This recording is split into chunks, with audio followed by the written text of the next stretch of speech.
Steel Ball Run isn't just part 7 of JoJo's Bizarre Adventure. It's a resurrection. After the universe resetting finale in part 6, Araki took this opportunity to break free from the baggage of the previous parts and start anew. This isn't a continuation, it's a soft reboot, and it gives Steel Ball Run the freedom to redefine what JoJo really is. This freedom is everything. No longer constrained by the previous lore, Araki crafted a story that could stand out, not just a new part of JoJo, but as a complete story, accessible to newcomers and old viewers alike. The characters aren't bound by past versions or themselves. Johnny isn't a rehash of Jonathan, nor is Gyro Caesar with a mustache and a grill. They are new characters in a new world, yet they still carry the same legacy in their bones. The setting is a complete shift. 1890s America isn't just exotic. For European and Eastern audiences, it's symbolic. This is the Wild West, a lawless, wide open land. And the story mirrors that tone, no longer stuck in Japanese cities or a vague European town. This JoJo spans an entire continent, the journey both literally and emotionally sprawling. It's not just about reaching the finish line. It's about how far these characters will go to change themselves and the world around them. And most importantly, Steel Ball Run makes its own rules. It doesn't care if previous parts did something differently. Araki reinvents how powers work, how pacing flows, and how tension builds. That being said, it's not about topping what came before. It's about doing something totally different. It's experimental, bold, and sometimes it literally is in how it plays with themes of fate, redemption, and sacrifice. By wiping the slate clean, Steel Ball Run doesn't just succeed, it transcends. It proves that JoJo's heart isn't just tied to any one character or setting. It's about evolution, baby! And this part marks the moment in the series and itself and evolves into something greater. Oh, why? Why, you ask? In many ways, my friend. First of which is the new take on our pre-established characters. Let's focus on Johnny Joestar and Gyro Zalepi. One of the coolest things about JoJo's Steel Ball Run is how it reimagines the iconic Joestar and Zalepi duo. Haven't seen since part 2. In the original universe, their bonds were noble but tragic with Jonathan and Zalepi, and a goofy bromance with Joseph and Caesar. The dynamic is more complex, in this case more fleshed out, and ultimately more meaningful. Johnny Joestar starts off as a disgraced jockey, a bitter, literal broken man. He's not the noble paragon, the foundation of JoJo that Jonathan was. He's selfish, angry, and insecure. But that's what makes his journey hit so hard. Watching him grow from a shell of a man into someone with real conviction is rare in JoJo. An actual character arc.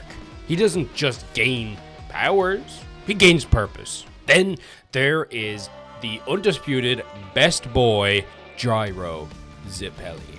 Objectively the greatest Zalepi of them all. He's goofy, cocky, mysterious, and hiding some deep pain and responsibility. He doesn't just gain powers, he gains purpose. Gyro brings something new to the table. He's not just a mentor, he does play that role, but he's also a co-lead. We've seen Joe Bros take up more and more responsibility in terms of the plot as the parts have gone forward.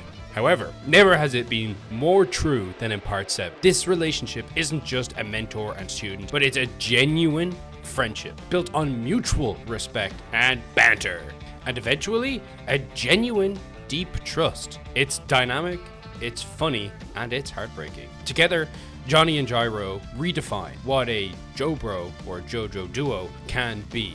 They don't follow the path, they blaze a new trail on horseback with steel balls and the infinite spin. The golden ratio. The next absolutely goated thing is just the premise. Because Steel Ball Run might have the single best hook in the entire JoJo franchise, a cross-country horse race in the 1890s America. The Wild West Cowboys. Sounds simple enough, right? But in true JoJo fashion, that simplicity is only a thin-veiled disguise of the nonsense that happens within. The Steel Ball Run isn't a race, really. It's a battle royale gauntlet that spans 6,000 kilometers, where competitors of all walks of life, from San Diego to New York, for a shot of $50 million. Now, wildlife $50 million, absolutely ludicrously insane money. Most people back then wouldn't have even seen a dollar. A dollar! You know, the big paper thing? That setup alone is pure gold. It's Mad Max on horseback. The amazing race with murder mystery and all that JoJo slop. Every stage of the race is a new location, a new part of the journey, a new challenge, and new competitors, and new encounters with danger from scorching deserts to icy mountain paths. The setting keeps shifting and never a dull moment. But what elevates this setting again is its characters. They're not just there to win, they're running from their past, chasing redemption, seeking vengeance. It's the classic freedom-driven narrative that America was born from. Each contestant is uniquely bizarre. Obviously, it's JoJo. As the race progresses, so too do their motivations. Johnny wants to maybe walk again and prove that he still has worth. Gyro has someone he needs to save. And lurking behind it all, the present funny Valentine. A villain so iconic, he gets liposuction between chapters. Like, how insane is it that this JoJo part has a political conspiracy in it? We went from gang to town murder mystery to political conspiracy and philosophical debate, spiritual undertones, because guess what? Jesus fucking Christ is involved. The race becomes a symbol. The line between winning and surviving blurs. The Steel Ball Run isn't just about being first. In matter of fact, it kind of is. You just want the money, but still. But what is true of all stories, it's about who you become along the way. How you change, how your character develops, and how the story spins out of control. It's about the story. The race also vastly impacts the pacing. Araki masterfully uses it to build momentum. Like a long distance marathon, it's not a sprint. There will be moments of high octane action, but also stretches of introspection and character bonding, strategy, and every leg of the race has its own rhythm and tone due to the environment and characters involved. The genius is in this blend.